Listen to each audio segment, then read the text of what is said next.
Azərbaycan ordusunda müddətdən artıq həqiqi hərbi xidmətə qəbul davam edir. Müdafiə Nazirliyindən Oxu 24.com-a verilən xəbərə görə, müddətdən artıq həqiqi hərbi xidmətə sənəd qəbulu oktyabrın 25-dək regional sənəd qəbulu mərkəzlərində və elektron qaydada olmaqla 2 formada həyata keçiriləcək.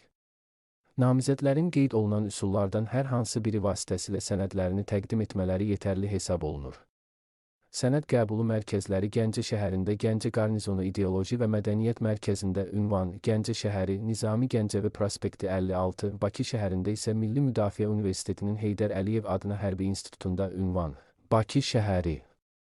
Xətai rayonu, Polad Həşimov küçəsi 9A fəaliyyət göstərəcək. Müddətdən artıq həqiqi hərbi xidmət hərbi qulluqçuların hazırlığı kursuna ən azı ümumi orta təhsilli, müddətli həqiqi hərbi xidmətini başa vurmuş 35 yaşınadək hərbi vəzifəlilər, zabit, gizir, miçman hərbi rütbəsi olanlar istisna olmaqla, eləcə də ixtisasını dəyişmək və ya artırmaq arzusunda olan silahlı qüvvələrdə müddətdən artıq həqiqi hərbi xidmət hərbi qulluqçusu kimi xidmət etmiş, hərbi xidmət keçmə haqqında əsasnamənin 156.